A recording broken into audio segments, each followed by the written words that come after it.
Boa noite a todos, obrigado pela presença. E aí, hoje, a Leide trouxe um tema muito interessante para a gente aprofundar. Porque todo final de ano temos a mesma sensação de que não fizemos o melhor e a esperança de sermos melhores, mas o porquê nos perdemos no caminho durante o ano todo e só lembramos no início e no fim. Ok. Nós, já há algum tempo, né, até a nossa geração talvez não tenha vivido essa forma, né, de contato com o ciclo, né, uma forma mais direta de contato com o ciclo, como as gerações anteriores, né? Principalmente aquelas gerações que viviam no campo. A geração atual que vive no campo, né? Apesar de ter perdido muita referência, ainda tem essa noção, né? De plantação e colheita. Então, a plantação e a colheita, elas indicam, né? Um ciclo muito determinado, né? Muito específico. E aí, entre um ciclo e outro, né? Essa passagem de tempo, ela é obrigatória, né? Porque a semente, né? A terra, antes mesmo da semente, o preparo da terra, né? Depois a terra fica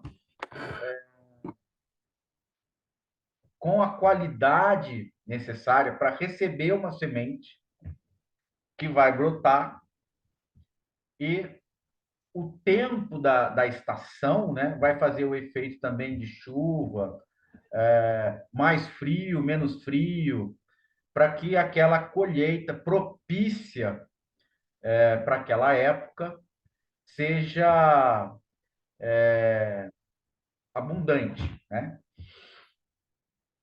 Então, já existe uma noção de um tempo que é mais que transcorre, né, mais lentamente, um tempo mais lento, um tempo de respeito a, ao ciclo das plantações. Então, né, em novembro é época de plantar o milho, por exemplo, né? E aí você vai colher, né, março, né? Então, tudo isso aí já vem a outra época, né? Abóbora, etc. Tal. Então, havia um respeito grande em relação a esses ciclos, porque não havia essa facilidade, né, que a gente tem hoje de ir no supermercado, comprar o que você precisa. Então, as pessoas, né, elas tinham essa agricultura de sobrevivência, né, a criação, né? Então, tudo isso vai dando uma noção melhor de tempo, inclusive de lua, né? Na lua nova, lua cheia. Então, tudo isso tem. A lua participava muito, né? As pessoas sabiam muito sobre isso, de quando era a época certa para plantar, né? Então, eu estou trazendo isso porque nós perdemos essa referência, nós entramos numa dinâmica onde as coisas são imediatas. Então a gente não respeita o tempo de cada coisa, porque você não precisa mais ir buscar uma água no poço, né, na mina, porque você abre a torneira da sua casa, a água sai da parede. Então, a impressão que a gente tem pela facilidade que isso acontece é que a água já está ali para nos servir, né? Então, a gente vai começando a ficar mal acostumado, porque a gente se acha merecedor desse tipo de conforto que a gente não fez nada para merecer. Então, é um conforto imerecido, porque nós, efetivamente, né, quando a gente nasceu, já estava assim. Mas a gente não consegue olhar de uma forma mais cuidadosa para essa situação que a gente vive hoje, né? Então, essa facilidade de abrigo, né, numa casa, a facilidade de você ter saneamento, né? Então, por exemplo, você não precisa se preocupar em procurar um mato, né, onde você vai fazer as suas necessidades. E o problema não é nem fazer a necessidade, o problema é como que você vai se limpar. Então, você não precisa ter essa coisa básica, né, que os nossos antepassados viveram, assim, né, nos tempos mais remotos. Então, quem faz uma trilha, quem vai para a natureza, experimenta um pouco disso, de ver que você não tem tudo na mão ali, de repente, né, na natureza, né? Apesar que, é muito legal estar na natureza, mas se você realmente estiver na natureza, você não tem nenhum tipo de apoio desse tipo, né? Dessa forma. Então, por que eu estou falando tudo isso? A gente vai chegar no que a Leide está falando. Primeiro que é, Leide, porque a gente perdeu o contato com a natureza cíclica que ainda está existindo, né? Na produção dos grãos, na própria criação, né, dos animais. Então, isso tira a nossa referência, coloca uma facilidade maior, né? Precisa de ovo, você lá vai no supermercado, precisa de qualquer tipo de alimento, você está ali, né? Tem essa oferta, né? Então, a gente perdeu também o sentimento de celebração, né? Porque quando você recebe uma colheita farta, o povo todo, né? Todos que participaram, né? Vamos chamar assim de uma aldeia, né? Ou uma tribo, né? Aquele grupo de pessoas, aquela comunidade que está ali participando daquela produção, é um momento de realização, de festa, né? De celebração. E aí também é que surge a origem da celebração das festas, né? Dos alimentos, que no caso agora do final de ano, né, que a Leide falou, que seria o equinócio, porque depois a tradição judaico-cristã aí trouxe, que seria então o nascimento do Cristo, né? E aí existe muita controvérsia sobre isso, mas basicamente é um momento de mudança, porque é o equinócio, né? Então, também na época pagã, né? Que é bem ligada à natureza, um povo bem ligado à natureza, existia então um momento de celebração de um final de ciclo e um começo de um outro ciclo, que é isso que a Leide trouxe, né? E por que você vai fazer essa reflexão, né, no final do ciclo e no começo do outro, né? Porque isso os seus ancestrais faziam de uma forma mais direta, mais concreta, porque existia um motivo real, né? Um início mesmo de um ciclo, né? E o final do outro ciclo, né?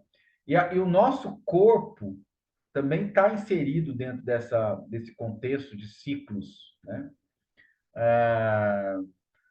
o próprio dia e a noite, esse período de luz e período sem luz solar, né? Então, a gente também perdeu muito essa referência, porque o período de luz solar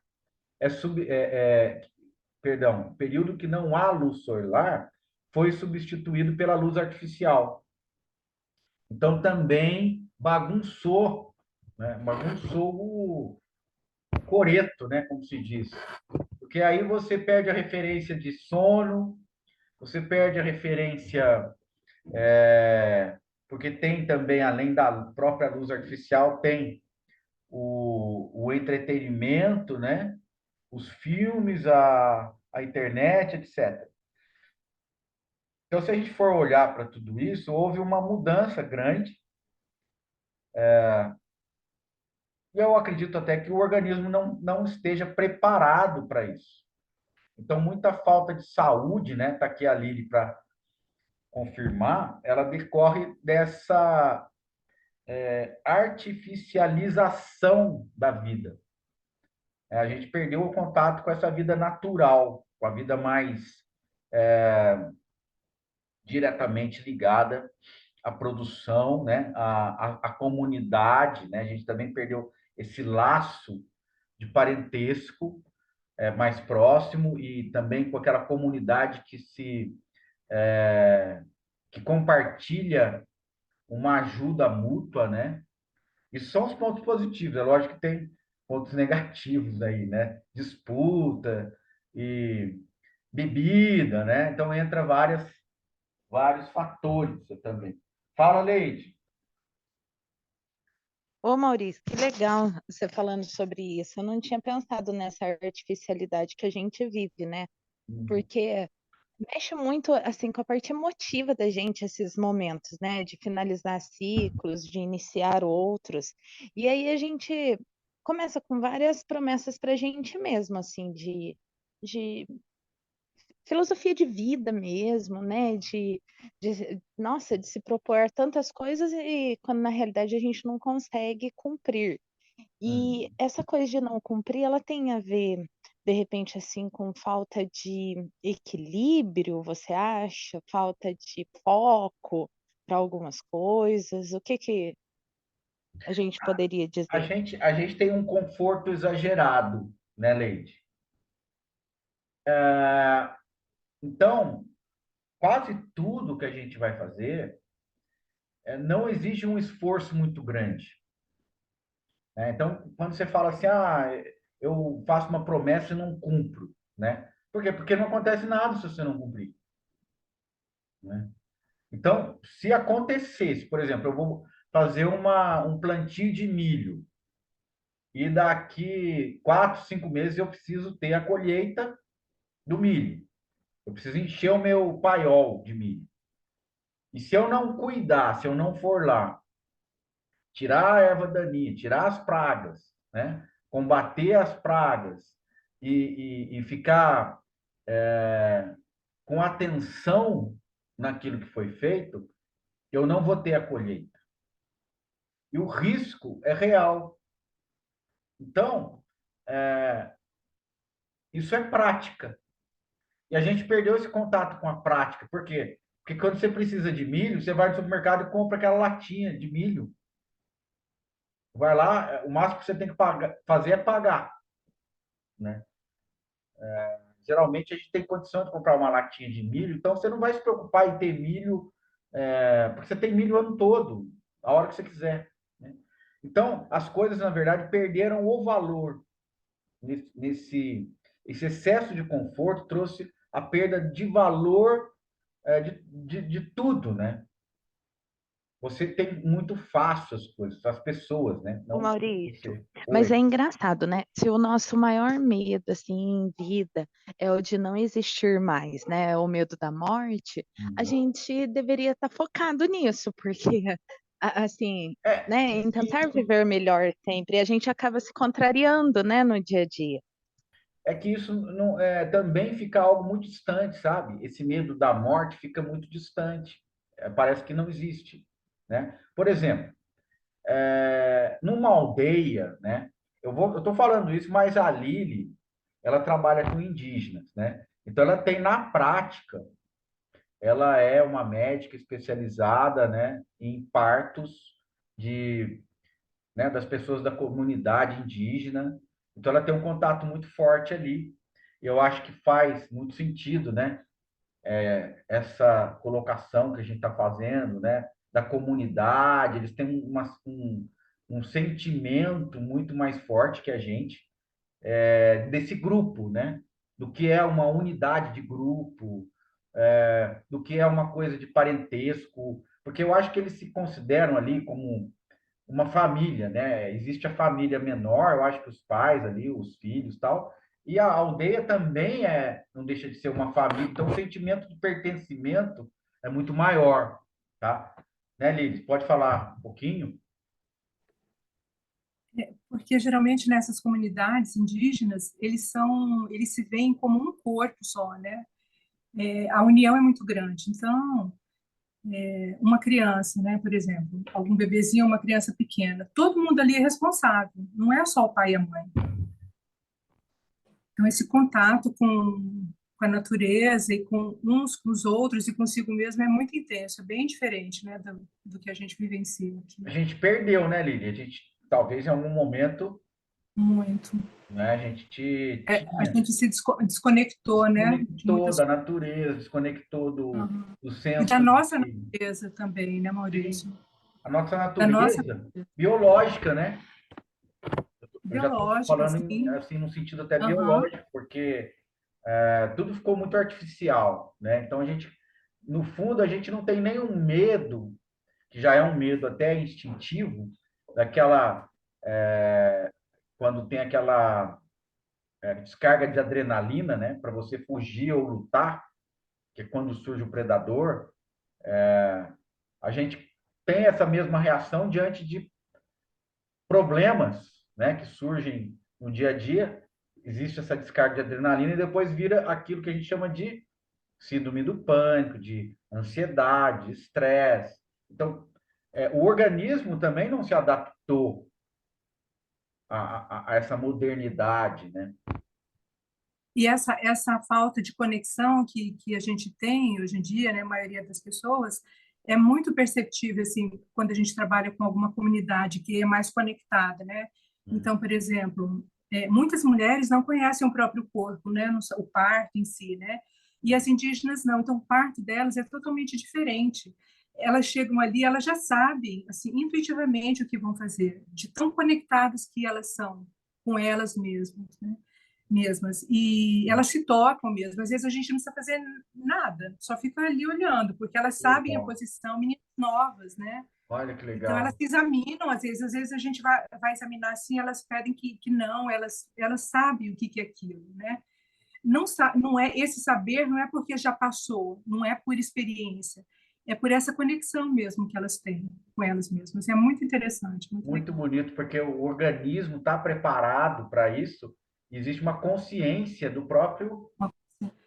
Sim, até a intensidade da dor que elas sentem é diferente. Elas não sentem muita dor, aparentemente, né? Elas controlam bem, elas lidam bem com isso.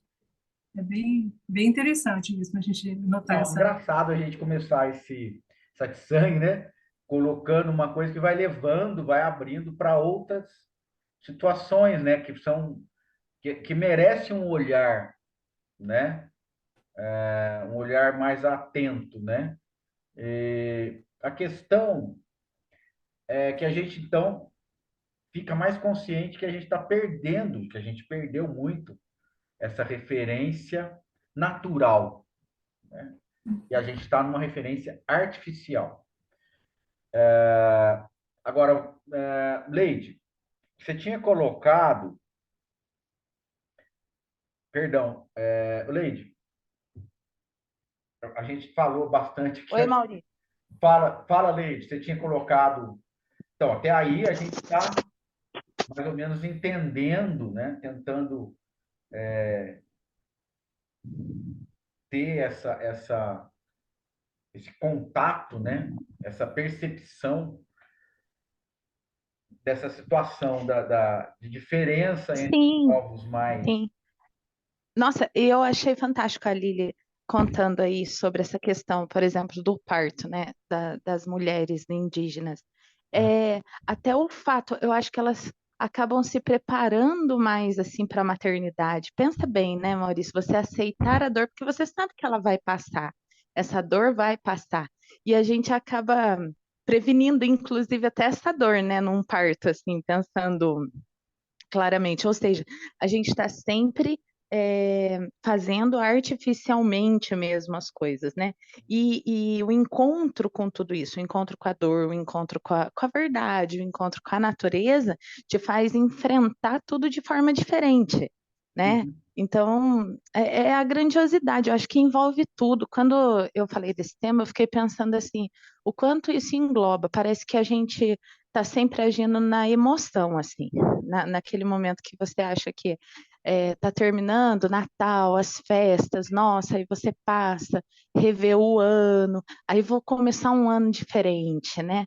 E a emoção ela tem que estar no nosso dia a dia também, né? Para a gente conseguir se envolver com tudo. A emoção faz parte, é uma coisa que eu acredito, né? Sim, mas eu acho que o que você trouxe aí, não sei se foi conscientemente ou inconscientemente, tem uma, uma conotação de arrependimento, né? De você se Também, sem arrepender, dúvida. de passou o ano, será que eu aproveitei bem esse ano? Poderia ter aproveitado de uma forma melhor, né? Agora, nessa reflexão que você trouxe, a gente tem que colocar, foi isso que a gente colocou, né, de uma forma geral, mas é o mais importante, o excesso de conforto nos traz esse estranhamento diante da dor, diante daquilo que é natural, né? Então, por exemplo, ali ele trouxe, elas têm um contato ali, elas sabem lidar melhor com a dor, porque elas não têm tanto conforto como a gente, né? Então, por exemplo, elas estão acostumadas, dorme na rede, elas estão adaptadas a uma situação natural que não é necessariamente confortável, pelo contrário, né? Aonde a gente sentiria ojeriza, repulsa. Eu digo até isso. Por que eu estou falando isso? Porque acontece, ela vai, né, os indígenas lá caçam um macaco, por exemplo. Aí você tem que preparar o macaco, você vai abrir o macaco, vai tirar. Então, quer dizer, é o alimento deles para aquele dia. Você vai colocar o macaco na fogueira, ou anta, ou, sei lá, paca, né? Então, para a gente é uma coisa muito grotesca. Mas, no fundo, aquilo faz parte de um estado natural, né? Porque na natureza você vai ter acesso a esse tipo de alimento, ok? Então, eu estou falando assim para a gente confrontar, né, a nossa forma de pensar, a nossa psicologia, né, com a psicologia desses povos. Nós não vamos nos transformar de um dia para a noite, nem é esse o objetivo da gente marchar para uma situação dessa, né, ou buscar uma situação dessa. Mas é para a gente valorizar o que a gente tem, que a gente, eu acho que na maioria das vezes não valoriza, não valoriza. A gente não valoriza uma água encanada, a gente não valoriza o banho, um chuveiro, um sabonete, né, cheiroso. Você não valoriza o vaso sanitário, você não valoriza o papel higiênico, né? Porque tá ali, sabe? Inclusive, eu acho que essa noção de paraíso, ela é muito equivocada. Ah, a gente vai morrer e vai para o paraíso fazer o quê? Ter tédio.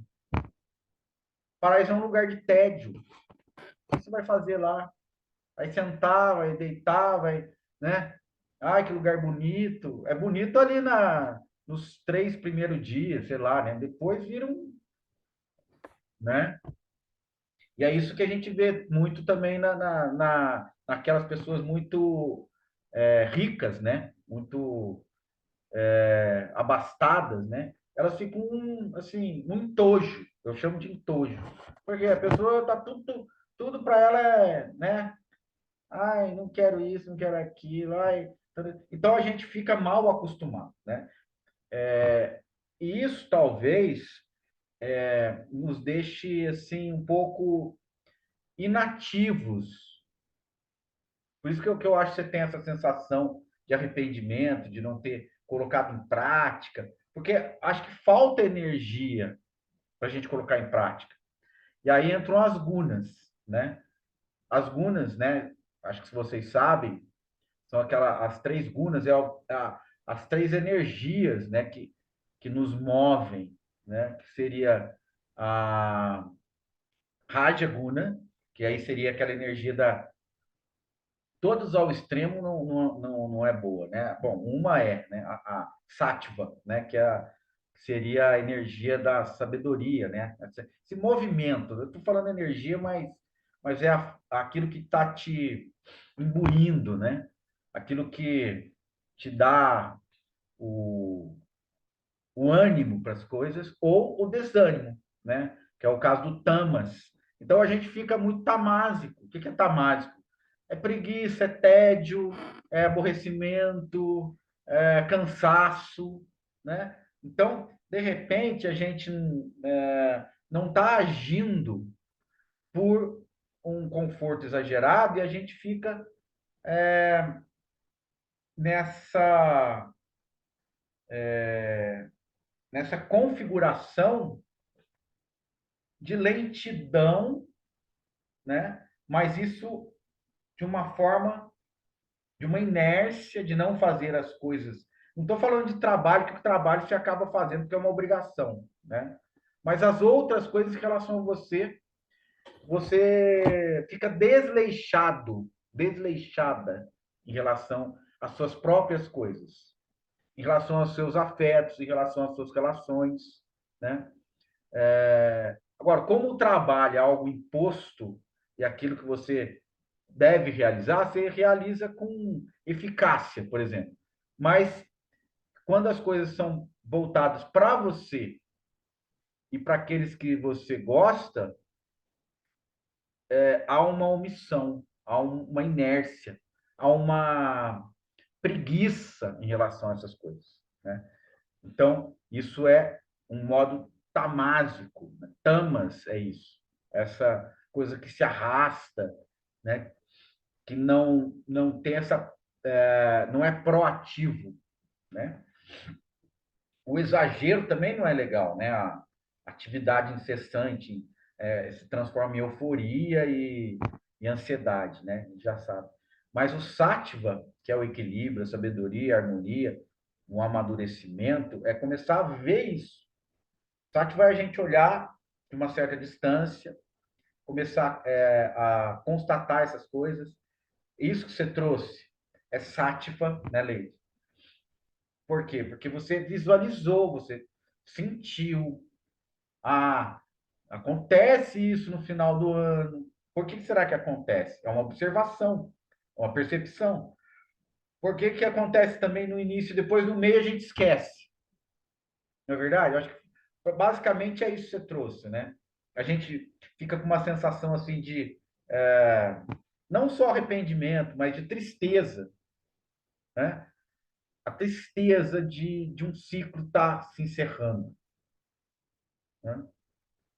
E então isso é muito importante porque a gente conseguir viver os ciclos de uma forma direta, sabendo que eles iniciam e terminam. Isso é muito importante. Por quê? Porque o ciclo da vida, né, o ciclo da existência, como você trouxe, né, a questão do medo da morte, ele inicia, dura um tempo e termina, né? E aí também essa analogia que você trouxe do início do ano e final do ano serve para a própria vida. O início da vida é muito energético, é muito caótico, é aquilo que está vindo, né? E aí aquilo, em um certo momento, aflora na criança, né? A criança tem toda essa vivacidade, né? E depois a vida vai ficando, ainda mais nesse contexto nosso, né? Que a gente descreveu, vai ficando insossa, vai ficando, parece sem valor, né? Então você vai vivendo. Só que você não vai dando valor, o real valor, para aquele tempo que está passando. E quando o tempo vai se extinguindo, né? Quando você entra na velhice, ou você entra numa situação que você sabe que vai acabar, que vai morrer, né? Quando acontece isso, você começa a querer recuperar todo o tempo perdido. Que eu acho que é um pouco o que acontece no final do ano, né? E aí, essa sensação vem junto com uma tristeza que quer dizer o quê? Você, no fundo, sabe que não vai conseguir recuperar o tempo perdido. Não vai, né? Nossa, eu devia ter feito isso. Tem um poema do Borges, né? Que eu devia, até que a música do Titãs, né? Eu devia ter me preocupado menos, eu devia ter feito isso. Agora, devia, né? Não fez. Não tem como fazer, não tem como recuperar. Né? Porque no final do poema do Borges, ele fala, mas agora eu sou um velho de 80 anos às portas da morte. Então, né? É algo que todo mundo tá, né? Passa, né? Fala, Leide. Deveria ter consciência. Nossa, que fantástico isso. Na realidade, a gente vive todo final de ano mais ou menos o que a gente vai viver se a gente for mais velho, né? Na Que morte. coisa Na morte. louca. Né? Aham. Se você falar Nossa, adeus ano fantástico. velho, o que é adeus ano velho? Porque o ano velho, o ano está acabando, ou seja, morrendo. É um desaparecimento. Aquele ano E não a gente volta vive mais. tão no automático, né, que a gente não para pensar nisso, né, Maurício? Não, Então, a aqui gente o não para sangue para refletir. tá tendo essa oportunidade, né? De você rever isso para quando você chegar no final do ano e no início do outro, você ter consciência do que tá acontecendo, né? Você se Uhum. diligenciar nesse sentido, né? Você começar. Aham.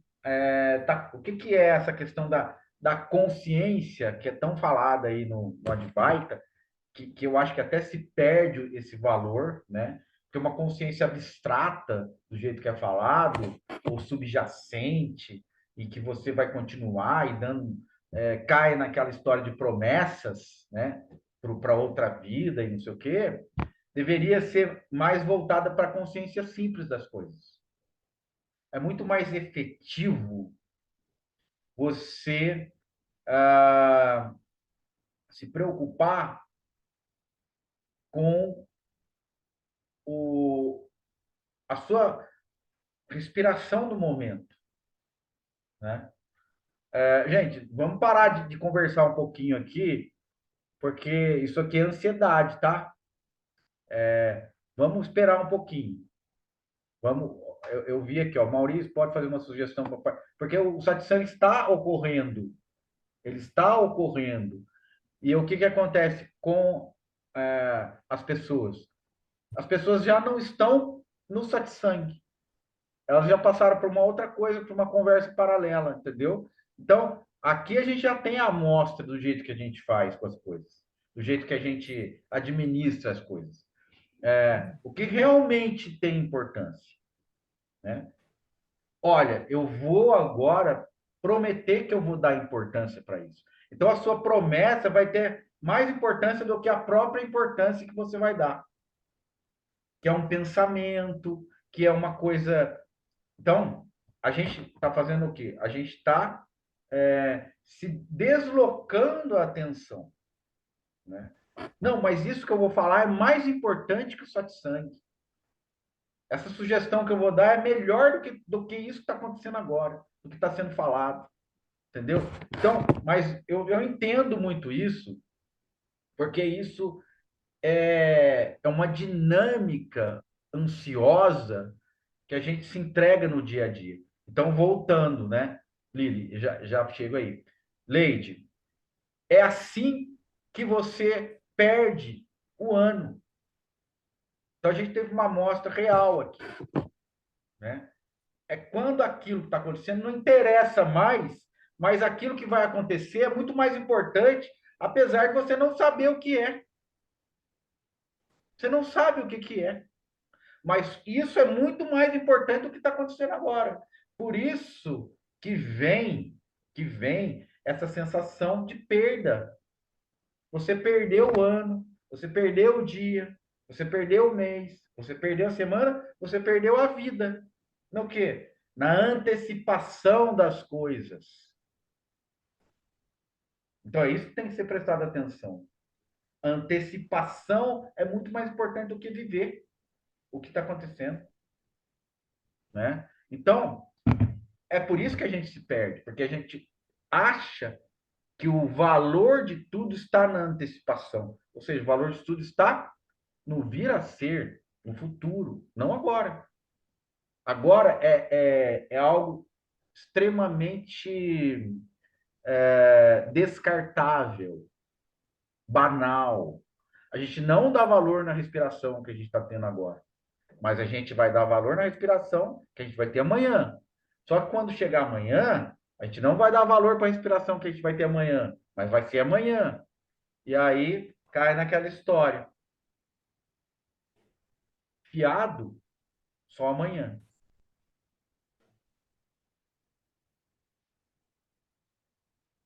Você vai lá, vai comprar fiado só amanhã. Aí vai lá amanhã, fiado só amanhã.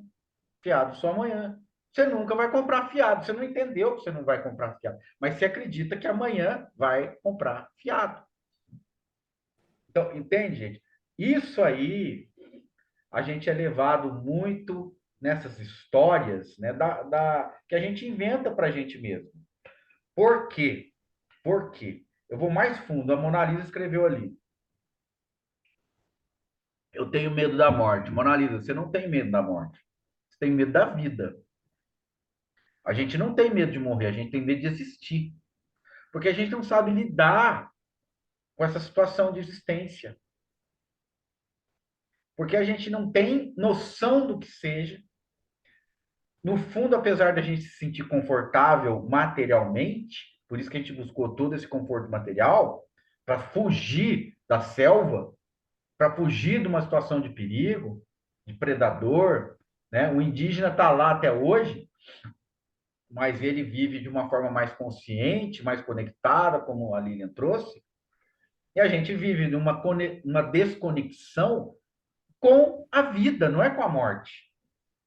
A gente está desconectado da vida real, porque a gente inventou um lugar para viver que é totalmente artificial para se afastar da vida como ela é, porque a gente não aceita essa vida como ela é. O problema não é a morte, o problema é a forma que você está existindo agora. A forma que a gente está existindo é uma forma completamente misteriosa, que não depende de você, né? E por que você tem medo da morte? Porque você acha que você é uma pessoa que existe a partir dos seus próprios esforços, o que é mentira. Então a gente tem medo de largar do osso, porque a gente acha que o osso é a única coisa que a gente tem. Você nasceu sem independente da sua vontade, você não falou eu quero nascer, você existe independente da sua vontade. Por isso você estranha tanto existir. O problema não é não existir, o problema é existir. Fala, Lili. Desculpe aí, você levantou a mão. Em relação a esse tema que a Leide trouxe, né, acho que tem um outro aspecto também nisso aí, Tá. que é aquela sensação que a gente controla as coisas. Então, a gente às vezes faz alguma promessa, eu vou fazer isso, vou agir de tal forma, tal, mas não está sob o nosso controle, né? Uhum. Então, essa ansiedade, isso é uma ansiedade, eu senti que tem essa ansiedade mesmo aí nessa questão, por conta disso, porque a gente acha que pode controlar muitas coisas que a gente não pode. E E também essa, isso e é esse feito em relação ao futuro, né? A promessa, que quer dizer, eu não estou assim agora. Eu estou assim mês que vem, eu vou fazer, né? É uma coisa que eu não fiz ainda, eu vou fazer. Então, também descartando a, o valor daquilo que está acontecendo. se você agir dessa forma, no futuro vai ser uma consequência. Olha, a partir de hoje eu vou fazer assim, né? A partir de hoje eu vou arar a terra. A partir de hoje eu vou plantar uma semente. A colheita é consequência. Você não começa o processo a partir da colheita. Você começa o processo a partir do plantio. E ninguém quer plantar. Todo mundo quer colher, né? Então as pessoas querem o quê? O resultado e não a causa. Todo mundo quer o resultado. Mas por quê? Porque nós vivemos de resultados. Nós não somos as pessoas que nos alimentam. Nós somos alimentados. Então, nós somos servidos. Nós não somos servidores. Né? Nós não estamos aqui para servir ninguém. Nós estamos aqui para ser servido. E isso cria barda. Né? Isso cria uma... Né? O que é a barda? Né? Você fica mal acostumado. Nós estamos aqui para ser servido. Se eu deixo de ser servido, alguma coisa está errada. Porque existe também essa noção que eu mereço ser servido. Talvez não seja tão consciente. E aquela ideia também, até mesmo dos recursos naturais, né? Que a água, tudo está aí à nossa disposição. E não é assim, né? O homem se acha no direito de Da onde vem a água? Se você for lá abrir a pia, né? A torneira do banheiro, da pia, da onde vem a água? Da parede. A água veio aqui, ela apareceu aqui nessa parede.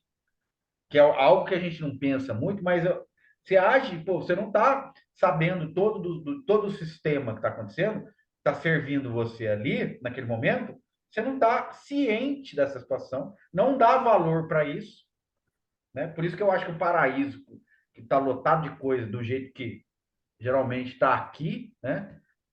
Vai ser um tédio, cara, porque você acaba não precisando de nada e de fazer esforço nenhum, né? Tudo está aí à sua disposição. Isso pode ser um inferno, não um paraíso. É uma forma do inferno acontecer. Você fala, o inferno tem fogo, o inferno tem isso. Não, o inferno tem tudo que você quiser. Na hora que você quiser, você só se esticar a mão. É um inferno, uma forma de inferno. Porque ela destrói a pessoa. A pessoa não, ela não dá valor para nada, nem para si mesma. Ela não tem consciência do que ela é. Né? E Maurício, eu sempre falo, às vezes eu falo para as pessoas aqui, as pessoas estão conversando sobre isso, aí eu falo, não, se o céu for do jeito que vocês falam, não tem nem escolha, eu prefiro ficar aqui no inferno, eu prefiro ir para o inferno, que lá pode tudo. Eu que não quero ficar lá. Sem que fazer coisa nada, chata, né? sem fazer nada, não pode, tudo é proibido. Não, já estou Na escolhendo, verdade, aí o pessoal fica assombrado. é uma realidade, né? Então a gente, cada povo cria o céu que idealiza, né? Tem muito do ideal de cada cultura, né? Então, por exemplo, o que é o céu dos vikings, né? Que é o Valhalla, né? Que o céu onde vai só ter uma guerra eterna. Por quê? Porque os caras gostam de guerra. O tesão deles é guerra. Então vamos lá para o céu fazer o quê? Guerrear, né? Agora, o que o povo gosta? Né? O povo gosta de mordomia, o povo gosta de descanso, de tudo na mão. Aí você vai ver o céu, é isso. Então, lógico, isso é uma projeção, né? Então, no fundo, a cultura está projetando a si mesma, os desejos da cultura. O que dá tesão fazer? Dá tesão você ficar lá comendo num resort, né? O resort é o céu, né? Você vai lá, tem o garçom te servindo, tem, né, um praia, tem a cervejinha, tem isso, aquilo. O que é isso, gente? Nós somos. Então a pergunta é: nós somos servidores ou nós somos os servidos? Aqueles que estão ali para ser servidos. A maioria das vezes nós estamos lutando para isso. Para que você trabalha? Eu trabalho para ser servido. Para ir para um resort no final do ano, deitar lá, não fazer nada, e o povo vir aqui trazer isso, trazer aquilo. que é uma infantilização também, né? Porque você pensar, o que que é isso? É uma situação de um bebê. Só vai faltar trocar sua fralda. Eu não quero fazer nada, né? Não quero nem ter esforço para ir no banheiro. Alguém vem aqui e me troca. Mas o que está acontecendo? O bebê está fazendo isso porque é totalmente inábil. Ele não sabe fazer. E aí a situação da pessoa que está, né, se entregando para isso é totalmente uma preguiça total, né, achar que ela tem direito de tudo, de curtir tudo, então que é a questão do prazer também, né, que está envolvido nisso.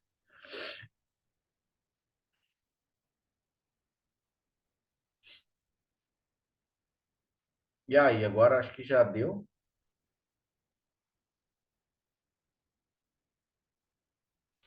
Ah, lembrei. O Donner trouxe aqui, obrigado pelo cascudo com compaixão. Eu falei, beleza, Donner.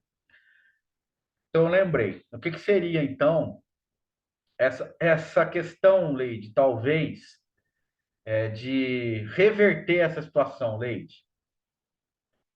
Quando você vai trabalhar, né? Que eu sei que você é assim, uma pessoa muito dedicada, coloca muita energia nisso, e graças a Deus já mudou bastante, né? E também viu, né?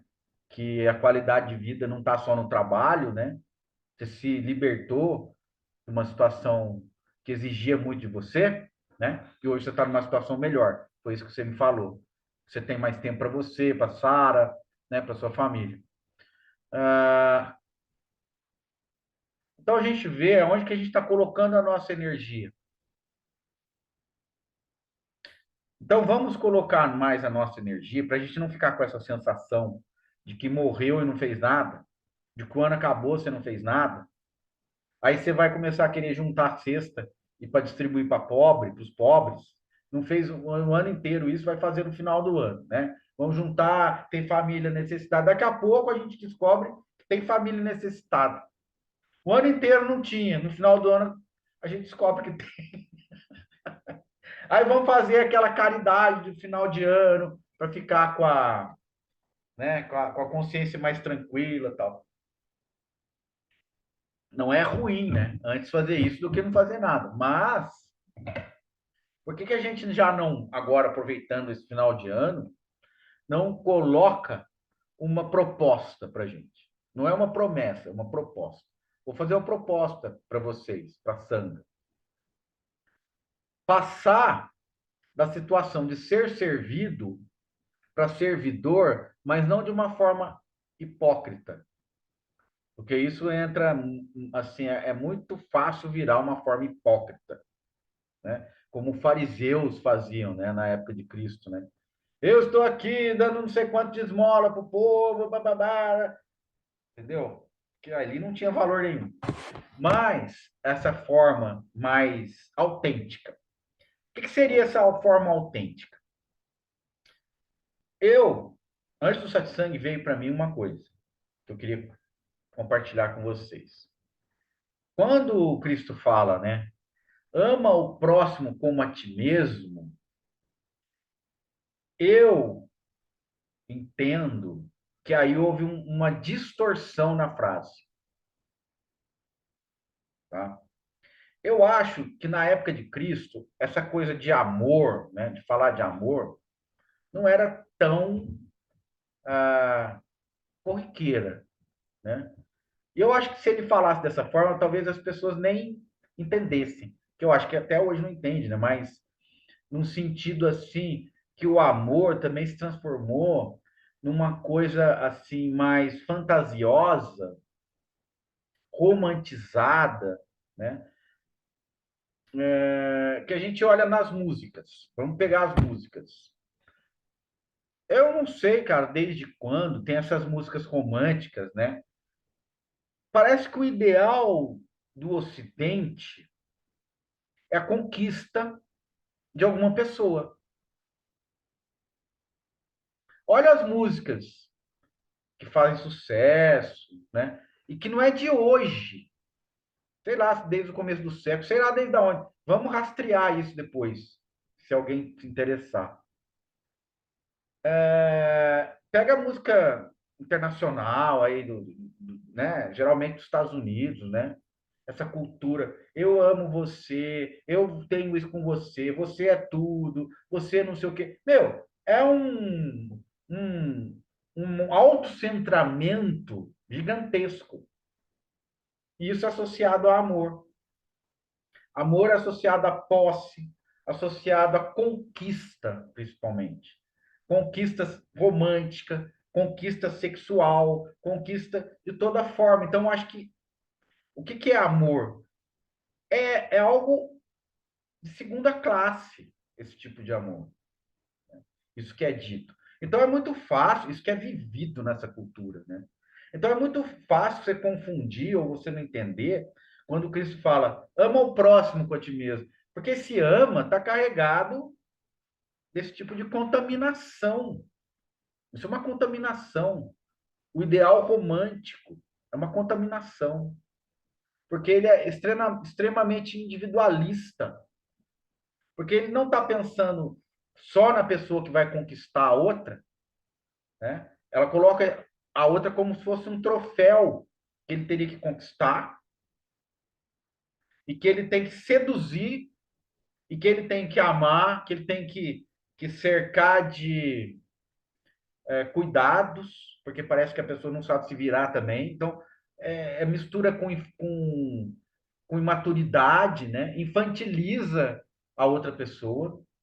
Parece que a pessoa não é autossuficiente, entendeu? Emocionalmente depreciada. Meu, então é um quadro que mostra um universo precário de sentimentos. Então não são sentimentos nobres, são sentimentos infantilizados, sentimentos imaturos. Isso mostra muito a forma, né, que essa cultura e que nós estamos dentro disso também, né? Nós fazemos parte disso. É precária. Então, quando vem um Cristo e fala ama o próximo, a gente não entende. Ou a gente leva para um lado completamente equivocado que eu estou trazendo, né? Então, a gente tem que olhar muito fundo para isso. Porque isso é muito raso, isso é superficial demais para você ter como ideal de vida. Você tem como ideal de vida. Pega uma música romântica aí de, sei lá, sertanejo, piorou, né, cara? Que o pessoal chama de sertanejo, né? Eu vou beber, eu vou fazer isso, eu vou virar no avesso, vou virar os olhos. Então, o ideal de vida ficou uma coisa o quê? Sabe? Não tem profundidade nenhuma, gente. Então, como é que a gente vai passar um ano, né? Como você falou, né, Lei? Nutrindo esse tipo de noção da realidade, né? Eu estou trazendo aqui, qual que é o seu ideal de vida? É ficar orbitando nessas coisas? Isso é lixo, gente. Não vou ter pudor, não, de falar. É lixo. Olha o lixo que a gente está vivendo, né? E isso, nos tempos mais, né, antigos, aí pouco, né, tempo atrás aí, já vinha, né? É jovem guarda. Você fala, meu carro é vermelho, eu não uso espelho para me pentear. Porque eu sou rebelde, que eu vou conquistar aquela menina, e não sei o quê. Então, meu, olha a pobreza, sabe? Que não vem de hoje.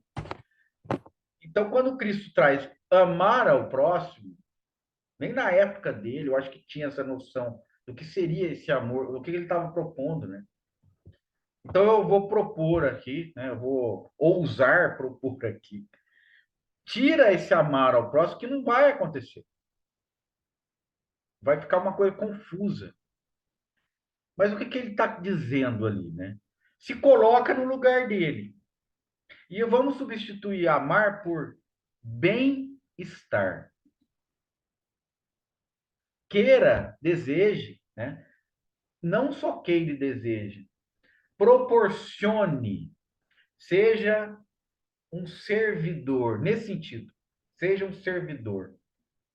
Sirva a humanidade no sentido do bem-estar. Então, sirva para que o bem-estar da humanidade aconteça. O bem-estar não é você mimar a pessoa, você cercar a pessoa de conforto, mas você trazer sabedoria para a pessoa. Para quando ela passar uma situação mais difícil, ela tem uma experiência de lidar com aquilo. Mas, principalmente, se coloque no lugar da pessoa. Mas se coloque verdadeiramente, não de uma forma idealizada. Eu estou vivendo a mesma crise da pessoa.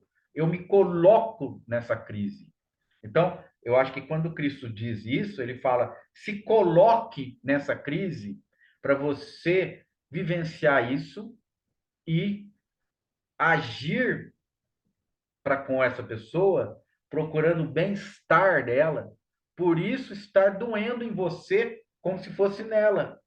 Perdão, doendo nela como se fosse você. Você começar a fazer conseguir fazer essa correlação verdadeira, uma correlação verdadeira. Se isso dói nela, dói em mim igual. Por quê? Porque eu me coloquei no lugar dela. Não vamos chamar isso de amor, não, tá? Porque amor, essa palavra ficou muito deturpada. Do que a gente vai chamar isso? Compaixão. Isso que o budismo tibetano traz. É isso que o budismo, né, mais o tibetano, né? Essa compaixão esse né, é estar junto, vivendo aquela paixão, mas não no sentido amoroso, no sentido da paixão de Cristo. O que é a paixão de Cristo? O sofrimento de Cristo.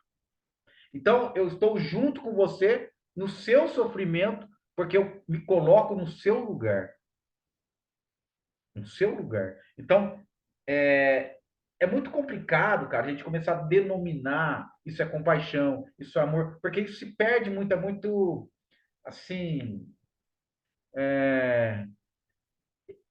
como se fosse um éter, né? Aquilo vai sumindo rápido quando a gente coloca conceitos. Então, é melhor ficar na prática. Se você for capaz de se colocar no lugar daquela pessoa verdadeiramente, sentindo como se fosse em você, que isso, quando é relação a filho, acontece fácil. É ou não é, Lili? Acontece fácil. Então, isso é que eu acho que Cristo quis dizer. Olha o outro como se fosse você mesmo. Não tem amor, cara. Não tem assim palavra nem conceito. Tem isso, ó. Olha o outro como se fosse você mesmo. Sente no outro as suas necessidades. Sente no outro tudo que o outro pode valide o sofrimento do outro, como se fosse em você. Isso sim, eu acho que é a mensagem de Cristo, mensagem cristã verdadeira. Valide o sofrimento do outro como se fosse seu. Ó, isso quer dizer amar ao próximo como a ti mesmo, que eu acho que foi deturpado.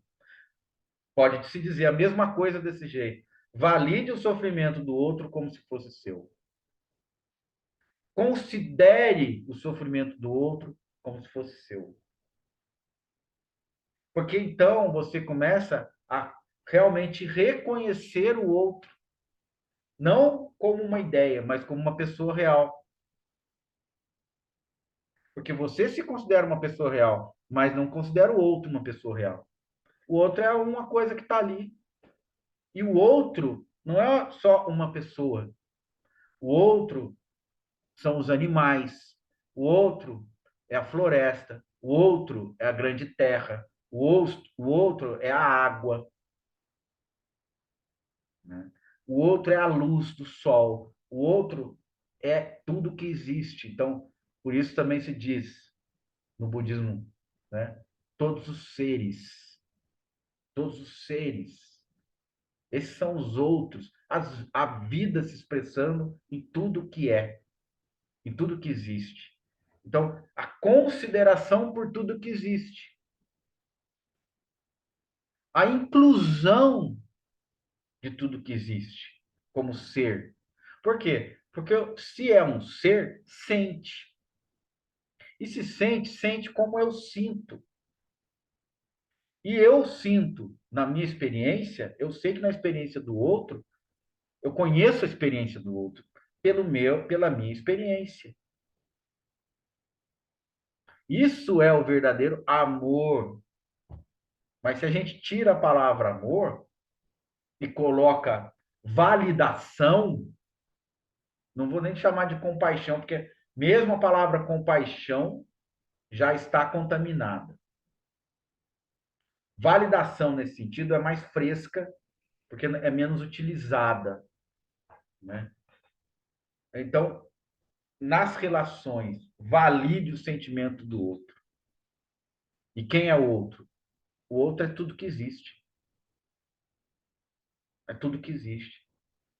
Respeito, né? Consideração em relação ao outro, ao próximo, né? Então, porque Cristo está falando o próximo, e a gente está falando que isso é uma pessoa. O próximo é um animal, o próximo é um cachorro, o próximo é um passarinho, o próximo é o que está em torno da gente. Não necessariamente uma pessoa. Também pessoas. Inclusive pessoas. Então, a gente vai tendo esse olhar mais cuidadoso com o que está em torno de nós e nós passamos a ser um servidor. Então, isso tem muito de São Francisco, né?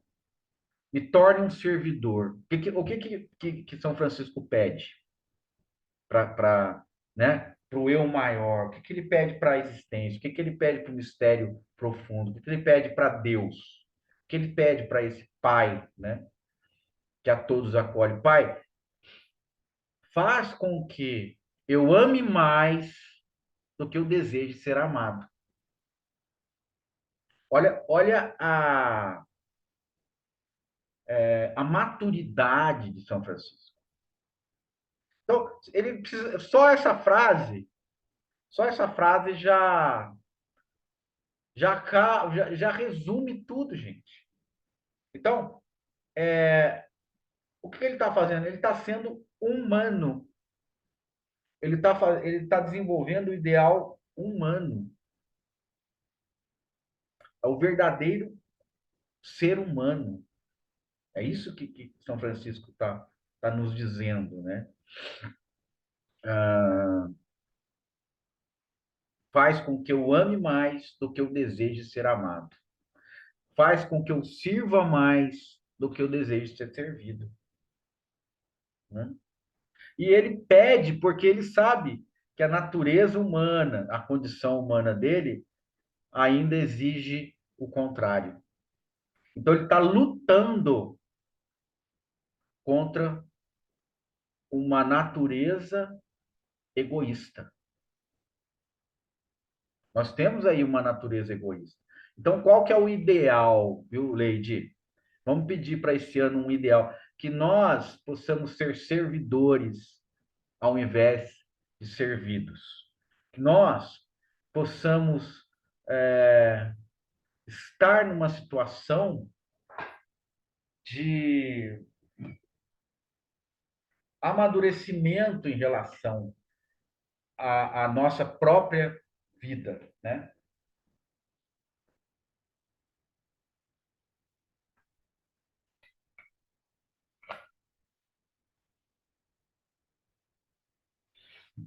E que nós possamos, principalmente, enxergar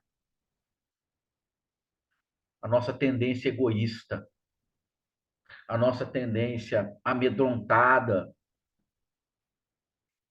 a nossa tendência insegura, que nos faz atropelar as pessoas, que nos faz querer aniquilar as pessoas, que produz todas as guerras até hoje que o mundo já viu e continua produzindo.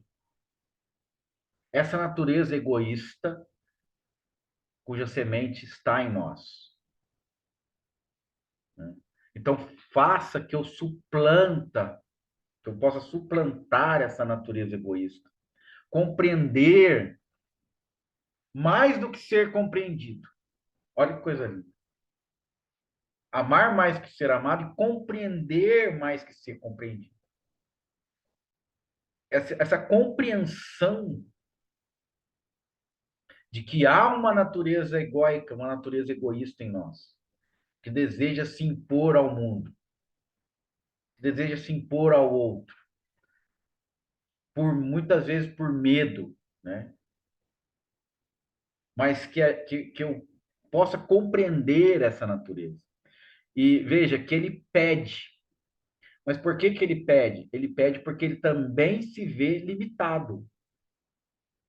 Ele não está se sobrepondo ao próprio Deus, vamos dizer. Ele não está se sobrepondo a esse grande mistério, né? Então, ele está reverenciando, está se rendendo, está entregando.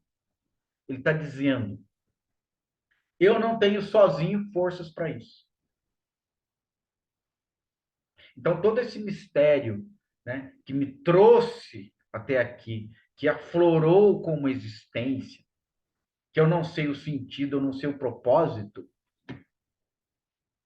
que isso, né, que está milagrosamente acontecendo, que eu não sei a causa, que eu não sei a continuidade, que isso que eu chamo agora o meu Pai, né, como Cristo chamou o meu Pai, possa me ajudar nessa minha limitação, que também eu reconheço. Também eu reconheço. Eu não sou forte o bastante para poder fazer isso sozinho. Então aí, gente, entra a valorização do outro. Quem é Deus? O grande outro. O grande outro. Ah, mas isso é dualidade. É. É.